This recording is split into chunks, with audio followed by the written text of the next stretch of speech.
قرآن مجید نے ارشاد فرمایا الا بذکراللہ تطمئن القلوب، فرمایا خبردار ہو جاؤ، اللہ کے ذکر میں ہی دلوں کا اطمینان ہے، اللہ کے ذکر میں دلوں کا چین ہے۔ لوگ بہت سارا مال، بہت ساری دولت، بہت ساری عقل اور بہت سارا شعور ہونے کے باوجود بے سکون ہیں۔ جس چیز نے زمانے کو تکلیف میں مبتلا کر دیا ہے اور جو چیز ڈھونڈنے سے نہیں ملتی وہ اطمینان ہے، وہ قرار ہے۔ لوگ بھیک مانگتے ہیں، منت کرتے ہیں، دہائی دیتے ہیں کہ کہیں سے سکون کی دولت مل جائے، لیکن وہ میسر نہیں آ رہی۔ بڑے بڑے لوگ ہیں،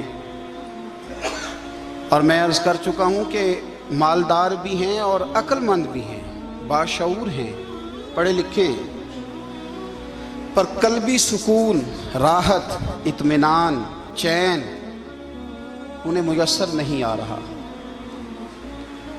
راتیں جاگ کر گزر جاتی ہیں، دن آزمائش میں بیت جاتا ہے۔ وہ کبھی اس کے لیے ٹھنڈے علاقوں کا سفر کرتے ہیں، کبھی دوستوں کی مجلسوں میں جا کر کے بیٹھتے ہیں، کبھی گھر سے دور اکیلے میں تنہائی میں وقت گزارنے کی کوشش کرتے ہیں، لیکن دولت سکون ناپید ہوتی ہے، میسر نہیں آتی۔ عرش کا رب فرماتا ہے کیوں تو بھٹکتا پھرتا ہے، کیوں دائیں بائیں جاتا ہے، چپ کر کے مسجد آ جا اور لوگوں سے بچ کے تنہائی میں میرا ذکر کر۔ اللہ ملے گا کیا؟ فرمایا الا بذکر اللہ تطمئن القلوب، میں تیرے بے چین دل کو چین عطا کر دوں گا۔ وہ تیرا تڑپتا اور پھڑکتا ہوا مزاج، اسے میں سکون کی دولت دوں گا۔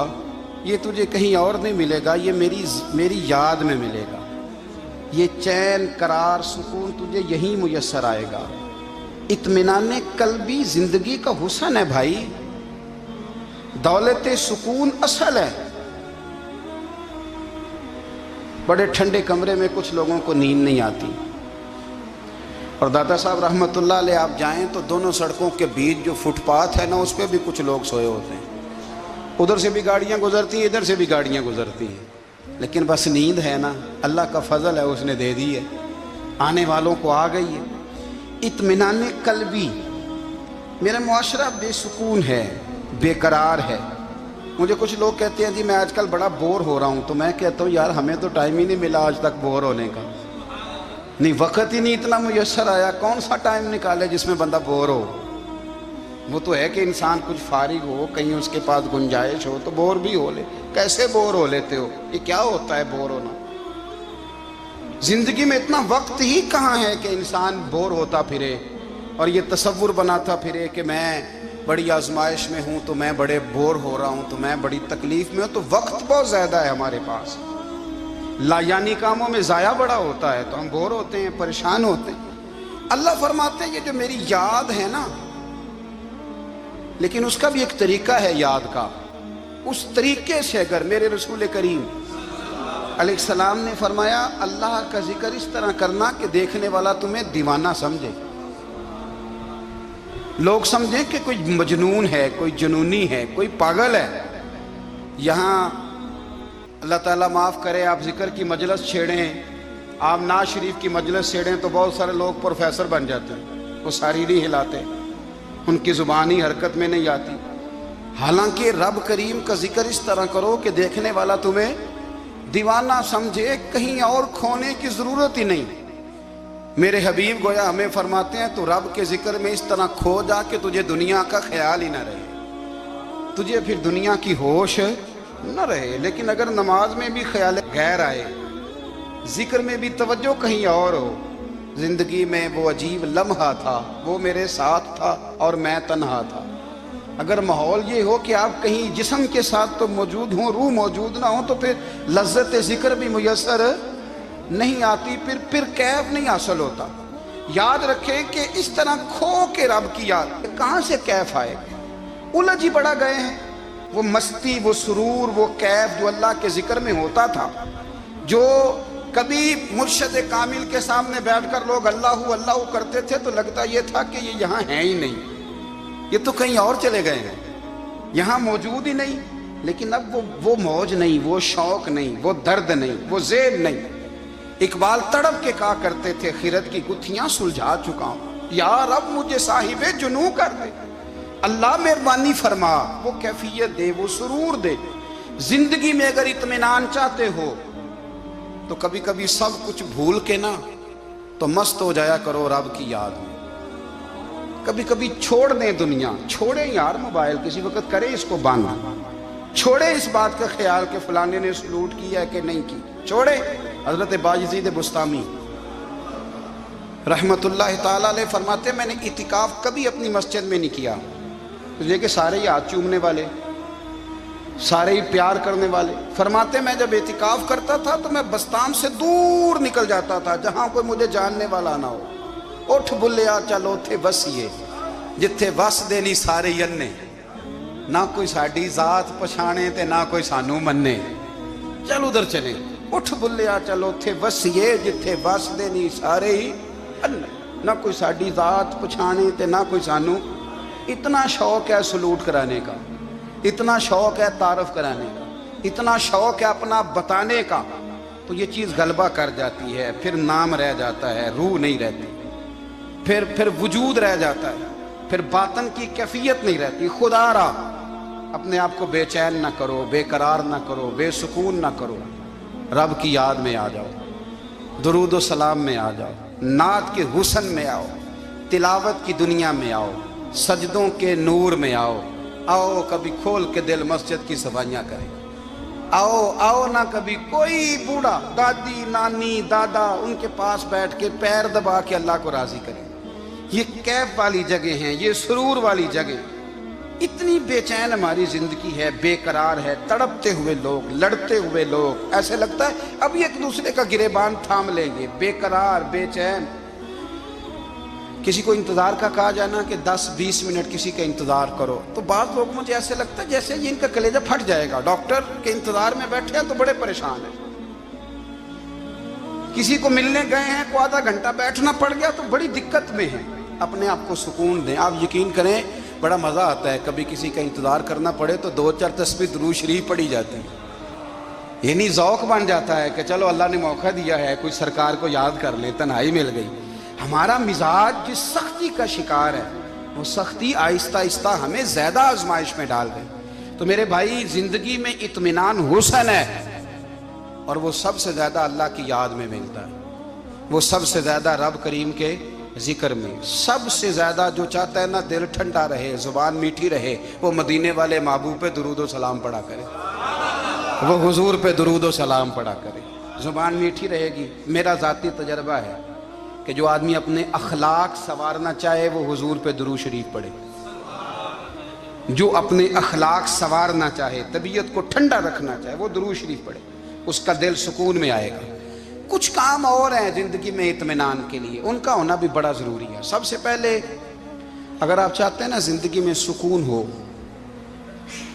تو حقیقتوں کا سامنا کرنا سیکھیں، آپ جو ہیں وہ رہنا سیکھیں، جو آپ نہیں ہیں وہ بننے کی کوشش نہ کریں۔ حقیقت کا سامنا کرو گے تو زندگی اطمینان میں آ جائے گی۔ ہم نے نا بہانے بنا لیے ہیں، ہیلے بنا لیے، جھوٹ کے سہارے اپنے آپ کو اونچا کر لیا۔ ایک آدمی سے کہا جاتا ہے تو رشوت نہ لے، تو کہتا ہے میں غریبوں سے نہیں لیتا۔ تو میرا سوال یہ ہے کہ امیروں کا حساب لینے کی اللہ نے تیری ڈیوٹی لگائی ہے، تیرے ذمہ لگایا ہے کہ تو امیروں کا حساب کر، تمہیں کیا ضرورت پڑی ہے؟ ہم نا بہانہ کرتے ہیں، رشوت لینے والے کا الگ بہانہ ہے اور سفارش والے کا الگ بہانہ ہے۔ حقیقت کا سامنا کریں، حقیقت کا۔ جو میرے ذمہ داریاں ہیں وہ میں نے پوری کرنی، جو آپ کی ذمہ داریاں ہیں وہ آپ جان نہ چھڑائیں، حقیقت پسند بنیں۔ میرے رسول کریم، پھر پڑھیے درود شریف صلی اللہ تعالی علیہ وسلم۔ حضور صلی اللہ علیہ وسلم نے فرمایا کہ میری بیٹی سیدہ فاطمہ الزہرا رضی اللہ تعالی عنہا صرف جنتی نہیں، جنتی عورتوں کی سردار ہے۔ لیکن حضور نے یہ بھی فرمایا کہ فاطمہ یہ خیال رکھنا اگر اللہ نے حساب پوچھا تو حساب تم نے خود دینا ہے۔ نہیں، حقیقت کی طرف توجہ کرائی حضور نے۔ وہ صرف جنتی نہیں، جنتی عورتوں کی سردار ہیں، پر حقیقت کی جانب توجہ۔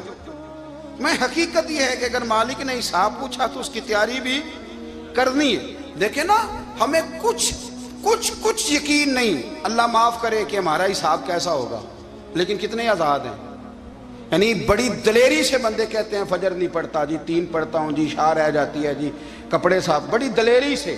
اور سیدہ فاطمہ الزہرا نے ساری رات مصلی آباد رکھا ہے، حالانکہ انہیں یقین تھا کہ رب مجھے بغیر حساب کتاب جنت دے گا۔ حقیقت کا سامنا کریں، جو حقوق آپ کے ہیں وہ آپ نے ادا کرنے ہیں، جو ذمہ داریاں ہیں وہ ذمہ داریاں ہیں۔ دیکھیں نا، حضرت موسیٰ کلیم اللہ علیہ السلام کے پاس اسرائیل روح نکالنے آئے تو حضرت موسیٰ نے تھپڑ مارا، آنکھ نکال دی، واپس گئے۔ اللہ انہوں نے تو جلال فرمایا ہے، کہا موسیٰ علیہ السلام سے کہیے بیل کی پشت پر ہاتھ رکھیں، جتنے بال ان کے دست مبارک کے نیچے آئیں گے اتنے 1000 سال ان کی عمر بڑھا دی جائے گی۔ یعنی میرے کان میں کوئی بتا دے کہ جناب 60 سال بڑھ گئی، کیا آپ کے کان میں کوئی کہہ دے تو خوشی ہوتی ہے کہ نہیں؟ لیکن یہ حقیقت پسندی نہیں، اس لیے کہ 60 بھی گزر جائیں گے، 70 بھی، یہ حقیقت نہیں۔ حضرت موسیٰ کلیم، چلے میں مثال دیتا ہوں، سمجھ لے 10 بال، حالانکہ بہت زیادہ آتے ہوں گے، 10 بال اگر حضرت موسیٰ کے ہاتھ کے نیچے آئے تو 10,000 سال تو عمر بڑھ گئی نا۔ 10 یعنی 10 سال نہیں، 10 نہیں، 10 بہت زیادہ تھی نا۔ حضرت موسیٰ کلیم اللہ علیہ السلام سے آ کے عرض کیا گیا حضور بیل کی پشت پر ہاتھ رکھیں، جتنے آپ کے ہاتھ کے نیچے بال آئیں گے اتنے 1000 سال عمر بڑھ جائے گی۔ تو حضرت موسیٰ نے حقیقت پسندی والی بات کی، فرمایا پھر کیا ہوگا؟ 10,000 سال کے بعد پھر کیا ہوگا؟ کہا حضور جانا تو پھر بھی ہے، فرمایا پھر ابھی چلتے ہیں۔ اگر جانا ہے نا، جانا ہے تو پھر، اگر جانا ہے تو پھر ابھی، اور سجنوں اگر نماز پڑھنی ہے تو ابھی کیوں نہیں؟ اگر داڑھی رکھنی ہے تو پھر رمضان کا انتظار کیوں کریں، ابھی کیوں نہیں؟ اگر سچ بولنا ہے تو پھر، اگر رزق حلال کھانا ہے تو پھر انتظار کاہے کا؟ حقیقت ہوتی ہے، بہانہ ہوتا ہے، حقیقت چھپ نہیں سکتی بناوٹ کے اصولوں سے، کیونکہ خوشبو آ نہیں سکتی کبھی کاغذ کے پھولوں سے۔ یہ بات یاد رکھیں، اگر جانا ہے تو حضرت کلیم فرمانے لگے پھر 10,000 سال کے بعد بھی جانا ہے تو آج بھی۔ ہمیں بے قراری زندگی میں اس لیے کہ ہم حقیقت پسند نہیں، ہم بہانوں میں، ہم ہواؤں میں جیتے ہیں، ہواؤں میں، خیالات میں زندگی گزارتے ہیں۔ بڑا ٹائم پڑا ہے، مثلاً کتنا میرے رسول کریم صلی اللہ تعالیٰ علیہ وآلہ وسلم نے ایک دن صحابہ سے فرمایا تمہیں حیا نہیں آتی؟ حضور کیا ہوا؟ فرمایا وہ والے مکان بناتے ہو جن میں تم رہ نہیں سکتے، وہ والا مال جمع کرتے ہو جو کھا نہیں سکتے، حیا نہیں آتی؟ عرض کی حضور حکم کریں تو محبوب فرمانے لگے جوتے کا ایک تسمہ بند کرتا ہوں تو سوچتا ہوں دوسرا بند کرنے سے پہلے موت آ جائے گی، ایک سانس اندر جاتی ہے تو دوسرا آنے سے پہلے میں یاد کرتا ہوں کہ مجھے دنیا سے جانا ہے۔ تمہیں حیا نہیں آتی؟ وہ مکان بناتے ہو جن میں رہ ہی نہیں سکتے، وہ مال جمع کرتے ہو جو کھا، حقیقت پسند نہیں بھائی ہم۔ بہت سارے لوگ یہاں بڑی باتیں سناتے ہیں، بڑی، میں کہتا ہوں اصل میں نا زیادہ باتیں سنا کے نا بیچارہ اپنے آپ کو مطمئن کرنا چاہتا ہے، اصل بات یہ ہے کہ اندر سے نا ہلا ہوا ہے، کچھ بھی نہیں، بڑا زیادہ ہنستا ہے اور مجھے لگتا ہے کہ کوئی گہرا زخم چھپا رہا ہے۔ اس لیے ملمہ سازی، حقیقت پسند بنو، حقیقت پسند۔ یاد رکھنا من ترک صلاۃ متعمدا فقد کفر، میرے رسول نے حقیقت بیان کی، فرمایا جس نے ایک نماز بھی جان بوجھ کے چھوڑی اس نے رب کے رب ہونے کا انکار کیا، اس نے کفران نعمت کیا۔ یہ حقیقت ہے، کوئی کلیریفیکیشن نہیں، کوئی وضاحت نہیں۔ جو نماز نہیں پڑھتا، جھوٹ بولتا ہے، غلط بیانی کرتا ہے، جو شخص رزق حرام کما کے کہتا ہے کہ اس کے بغیر گزارا نہیں چلتا، وہ جھوٹ بولتا ہے۔ اس لیے کہ رب فرماتا ہے جب تجھے پیدا کیا ہے تو تیرا رزق میرے ذمہ ہے۔ اللہ فرماتا ہے کہ لا یکلف اللہ نفسا الا وسعها، میں کسی پر وہ بوجھ نہیں ڈالتا جو اٹھا نہ سکے۔ نماز فرض کیا، اس کا مطلب ہے ہم پڑھنے کے قابل ہیں، اس نے ہمارے ذمہ داریاں لگائی ہیں تو مطلب یہ ہے کہ ہم ذمہ داریاں ادا کرنے کے قابل ہیں، ورنہ وہ کہتا ہے میں وہ بوجھ ڈالتا ہی نہیں جو تجھ سے اٹھایا نہ جائے۔ اگر چاہتے ہو کہ زندگی میں اطمینان ملے تو خدا را حقیقت پسندوں والی زندگی گزارو۔ یہ فضاؤں میں زندہ رہنا، ہواؤں میں، اللہ بڑا معاف کرنے والا ہے، اللہ بڑا کریم ہے، معاف کر دے گا، تو بھئی یہ بات صحابہ کو بھی پتا تھی، یہ اہل بیت کو بھی خبر تھی، تو وہ تو ایک ایک بات کا لحاظ کرتے تھے۔ یہ غوث اعظم کو بھی پتا تھی، یہ ان کے والد کو بھی پتا تھی، جنہوں نے کسی کا ایک سیب کھا لیا تھا تو 12 سال اس کے گھر میں نوکری کرتے رہے، انہیں نہیں پتا تھا اللہ بڑا کریم ہے، معاف کر دے گا، ایک سیب ہی ہے نا۔ تو حقیقت پسندی آپ کو سکون دے گی، اور اگر آپ نے اپنے آپ کو غیر مطمئن کیا ہوا ہے، بات کچھ اور ہے، اور آپ نے اپنے آپ کو ڈال کسی اور طرف لیا ہے، تو پھر آپ کو سکون مل سکتا؟ سکون حقیقت پسندی میں، اصل میں سکون ہوتا ہے، اداکاری میں سکون نہیں ہوتا۔ تیسری بات سنیں، اگر آپ چاہتے ہیں زندگی میں مطمئن رہیں تو دنیا داروں سے امیدیں توڑ دیں، اللہ اور اس کے رسول سے امید وابستہ کریں، اولیاء اللہ سے امیدیں وابستہ کریں، صحابہ اور اہل بیت سے امیدیں، اللہ اور اللہ والوں سے امیدیں، دنیا داروں سے امیدیں۔ آپ کو پتہ ہے دنیا دار کی تباہی کب ہوتی ہے؟ جب انہیں خوشامدی مل جاتا ہے۔ چودھری کا بیڑا اس وقت غرق ہوتا ہے جب اسے چودھری کہنے والے زیادہ ہو جاتے ہیں۔ سیٹھ صاحب اور نواب صاحب بیچارے تباہ تب ہوتے ہیں بھولے پن میں، جب ان کے دائیں بائیں ریلا ہوتا ہے سیٹھ صاحب کہنے کا، لوگ انہیں کھانا چاہتے ہیں، پیار ان کا نہیں ہوتا، ان کی جیب کا ہوتا ہے، محبت ان سے نہیں ہوتی، ان کی کرسی سے ہوتی ہے، ضروریات کا پیار ہوتا ہے، تباہ کر دیا جاتا ہے۔ ہماری ساری توقعات دنیا داروں سے وابستہ ہو گئی ہیں، ناراض نہ ہونا۔ پیروں نے، مولویوں نے، درویشوں نے، انہوں نے بھی سیٹ رکھے ہوئے جلسوں کی صدارت کرانے کے لیے، یعنی مذہبی جلسہ ہے، اس میں بہت زبردست پڑھے لکھے صاحب تقوی عالم کا خطاب ہے، اور کی صدارت وہ بندہ کر رہا ہے جس نے عشاء کی نماز بھی نہیں پڑھی، وہ بندہ صدارت کر رہا ہے۔ کیوں؟ اس لیے کہ اس نے لاکھ روپیہ دیا ہے محفل میں۔ خدا را دنیا داروں سے امیدیں چھوڑ دیں، ورنہ آپ کمزور پڑ جائیں گے، آپ کی امیدیں ٹوٹیں گی۔ کتنا کمزور ہے وہ شخص جو 2-4 ہزار کے لیے کسی بندے کی چاپلوسی کرتا ہے، اس کے پیچھے بھاگتا ہے، خوش آمدیں کرتا ہے، تھوڑے سے نوٹوں کے لیے، دکھ سکھ میں کام آئے گا اس کام کے لیے۔ میرے رسول کریم علیہ السلام نے فرمایا، جس نے بندوں کو راضی کرتے کرتے رب کو ناراض کر دیا، اس کی دنیا بھی گئی اور آخرت بھی گئی۔ اور فرمایا جس نے بندوں کی پرواہ نہیں کی، اللہ کو راضی کیا، فرمایا اگر رب راضی ہو گیا تو لوگوں کے دلوں میں بھی محبت پیدا فرما دے گا۔ کیا ضرورت ہے خوشامد کرنا دنیا داروں کی، سیٹوں کی، نوابوں کی، چاپلو۔ اور میں آپ کو ایک بات بتاؤں، ہوتا پتہ کیا ہے؟ یہ جو حب جا اور حب با ہوتی ہے نا، اس سے پیٹ نہیں بھرتا۔ آپ کو اگر خوشامد کرنی ہے تو پھر آپ کو ساری زندگی کرنی ہے۔ پھر ان کو بھی پتہ ہوتا ہے کہ تعلق کس بنیاد پر ہے، اس میں کبھی بھی خلوص پیدا نہیں ہوتا۔ آپ بے چین رہتے ہیں، بے قرار رہتے ہیں، آپ کو تکلیف رہتی ہے ہمیشہ۔ کبھی بھی دنیا داروں سے امیدیں وابستہ نہ کریں۔ ایک بات سنیں بڑی شاندار، امام غزالی نے لکھی ہے۔ امام غزالی فرماتے ہیں کہ ہارون الرشید نہ حج کر کے واپس آیا بغداد میں، تو کونے میں حضرت بہلول دانا بیٹھے تھے، رش بہت تھا، مجمع بڑا تھا۔ حضرت بہلول دانا بھی سڑک کے کنارے بیٹھے تھے، تو سپاہی کہنے لگے یہاں سے اٹھ جاؤ، فرمانے لگے ہارون الرشید کی زمین نہیں، زمین میرے رب کی ہے، میں کیوں اٹھوں؟ وہ قریب سے گزرا تو سلام لی، تو آپ نے اس کا پروٹوکول دیکھا تو فرمانے لگے ہارون الرشید تجھ سے تگڑے تگڑے موٹے موٹے پروٹوکول میں نے لوگوں کے دیکھے ہیں، اور یہ جو تیرے دائیں بائیں آج تیرے نعرے لگا رہے ہیں، یہ پہلے ان لوگوں کے نعرے لگایا کرتے تھے، اور تھوڑا وقت گزرنے دے، جو تیرے بعد آئے گا نا، یہ سارے پھر ان کے نعرے بھی لگائیں گے۔ تو جھوٹ کی دنیا میں زندہ ہے، ان سے تو نے امیدیں وابستہ کی ہیں، یہ کل اس کے نعرے لگائیں گے۔ اس کے دل پہ بڑا اثر ہوا، گھوڑے سے اتر آیا، آگے کہنے لگا حضور آپ نے مجھے بڑی اچھی نصیحت کی ہے، میرا دل بڑا ٹھنڈا ہوا ہے، میں نے سنا ہے آپ مقروض ہیں، کچھ لوگوں کا قرض، تو مجھے کوئی حکم ہی کر دیں۔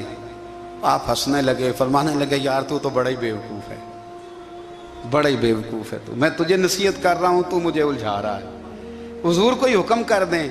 کیا خوبصورت انداز ہے رب کریم کے بندوں کا. حضرت بہلول دانا فرمانے لگے تیرا رب کون ہے؟ کہا اللہ. تو فرمایا میرا کون ہے؟ کہا اللہ. فرمانے لگے یہ تو نہیں نہ ہو سکتا کہ اللہ ہارون رشید کو دیتا رہے اور بہلول دانا کو بھول ہی جائے.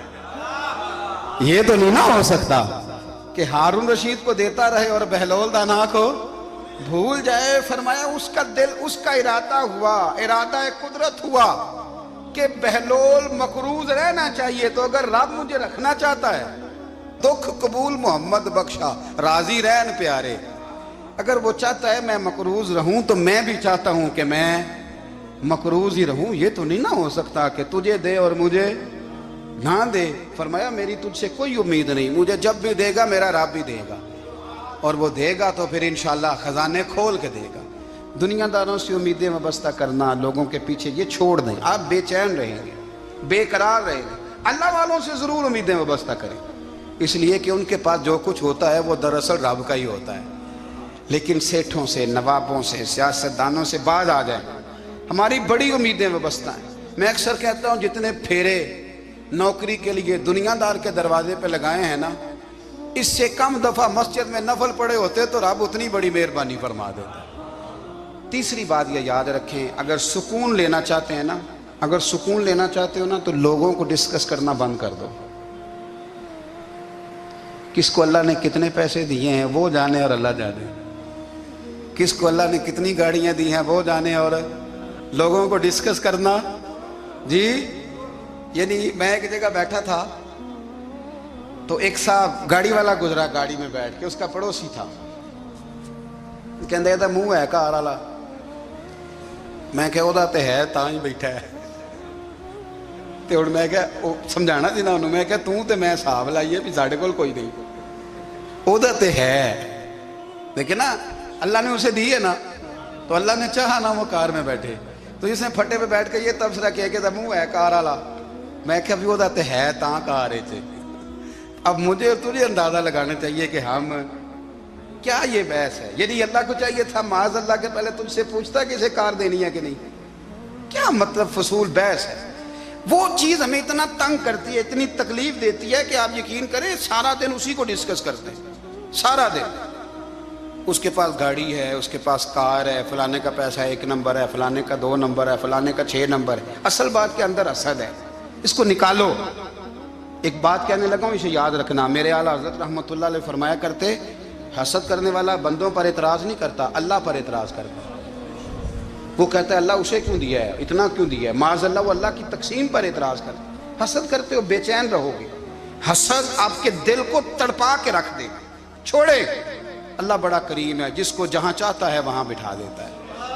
آپ قطعاً اس بحث میں نہ پڑیں کہ اللہ نے کس کو کتنا دیا ہے، کب دیا ہے، کیوں دیا ہے. وہ بڑا بے نیاز ہے.